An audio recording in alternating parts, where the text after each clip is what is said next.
حضرت شیخ سعدی رحمۃ اللہ علیہ فرمایا کرتے تھے کہ میں نے اپنے شیخ کے دروازے پہ دیکھا ہے، مجھے یوں لگتا تھا کہ میرے پیر بھائی حضرت کی موجودگی میں اشاروں سے باتیں کرتے ہیں، اونچا نہیں بولتے، وہ اشاروں سے، وہ سانس نہیں لیتے۔ اقبال نے کہا نا کہ یہ جو حضور کا دروازہ ہے نا، ادب کا ہیست زیر آسماں از عرش نازک تر، کہنے لگے جی اللہ کے عرش کے نیچے وہ جگہ ہے جو اللہ کے عرش سے بھی زیادہ نازک۔ نفس گم کردہ می آیت جنید و با یزیدی جاں، فرمایا جنید بغدادی اور باعزید بستامی بڑے بڑے ولی ہیں، داتا علی اجویری اور غوث پاک جیلانی ان کے مریدوں میں شامل ہیں۔ حضرت جنید بغدادی بڑے ولی ہیں جو غوث پاک کے بھی پیر ہیں، داتا علی اجویری کے بھی پیر ہیں، لیکن کہتے ہیں اتنا بڑا ولی بھی جب نبی پاک کے پاس جاتا ہے تو سانس بھی اونچا نہیں لیتا۔ نفس گم کردہ می آیت جنید و با یزیدی جاں، آہستہ سانس بھی، اے پائے نظر ہوش میں آ یہ قوے نبی ہے، آنکھوں سے بھی چلنا یہاں بے ادبی ہے۔ فرمایا تمہاری آوازیں بھی میرے نبی کی آواز سے اونچی نہ ہوں، آواز بھی اونچی۔ تم دیکھیں نا ہمارے ہاں ادب کیا ہے بھلا آج کل، میں کسی شخص سے اگر پوچھتا ہوں کہ ادب، وہ کہتے جی الحمدللہ میں ادب کرتا ہوں۔ مثلاً کیا ادب کرتے ہیں؟ ہم اتنے سمٹے ہوئے ہیں کہ ہم کسی بزرگ کے پاس جائیں تو ذرا خیال کریں بول کس طرح رہے ہیں، بات کس طرح کر رہے ہیں۔ یہ سوچا ہم نے اپنے والد کے سامنے، استاد کے سامنے، مرشد کے سامنے ہمارا طریقہ کیا ہے، علماء کے سامنے، مشائخ کے سامنے آواز کا خیال رکھنا کہ کہیں ان کی آواز سے آواز بھی اونچے نہ ہونے پائے۔ اتنا زیادہ قرآن مجید نے تاکید فرمائی اور ہمیں سمجھایا۔ میرے رسول کریم صلی اللہ تعالیٰ علیہ وآلہ وسلم کے صحابہ یہاں تک ادب کرتے تھے۔ حضرت برا بن عازب رضی اللہ تعالیٰ عنہ حضور کے صحابی ہیں، ذرا بات کو سمجھیے گا۔ نبی کریم، ایک ہے آواز کا ادب کرنا اور ایک ہے پھر نسبت دینا۔ ہمارے ہاں تو نسبت دی جاتی ہے نا تو بڑی آسانی سے۔ حضرت برا بن عازب نا، ایک شخص نے ان سے سوال پوچھا کہ کس کس جانور کی قربانی ہو سکتی ہے اور کس کس کی نہیں ہو سکتی، سوال پوچھا۔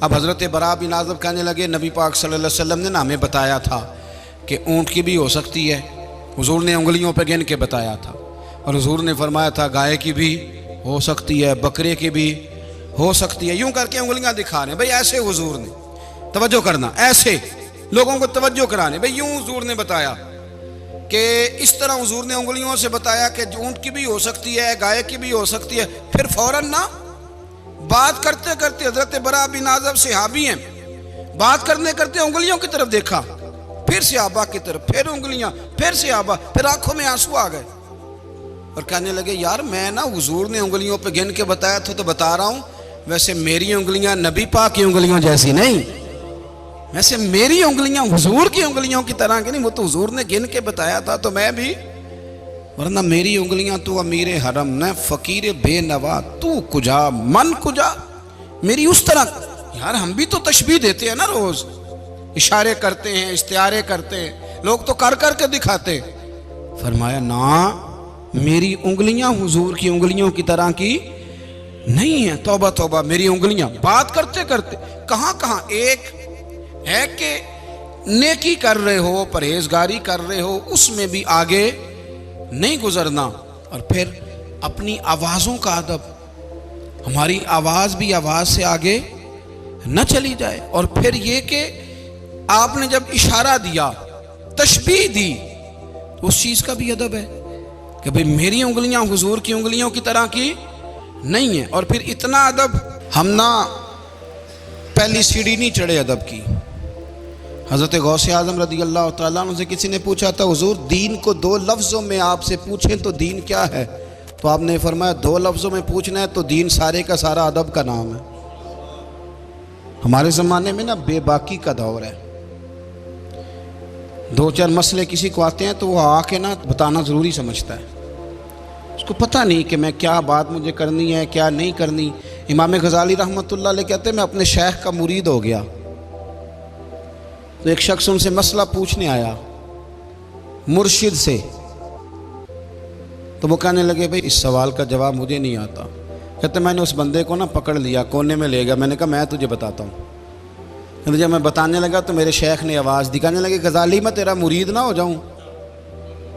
تجھے تو زیادہ مسئلے آتے ہیں، مجھے تھوڑے آتے ہیں، تو پھر میں تیرا مرید نہ ہو جاؤں؟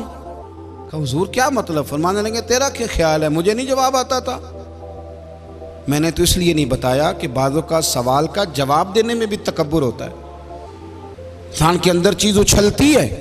بہت سارے لوگوں کو چار باتیں آ جائیں تو وہ جب تک ساری مسجد کے نمازیوں کی نماز ٹھیک نہ کرا لیں اتنی دیر تک ان کا علم انہیں سونے نہیں دیتا رات کو۔ اور تحقیق کرنے نکلے ہوئے ہیں بیچارے، تحقیق کرنے نکلے ہوئے ہیں، تحقیق نہیں کر رہا تو بے ادبی کر رہا ہے۔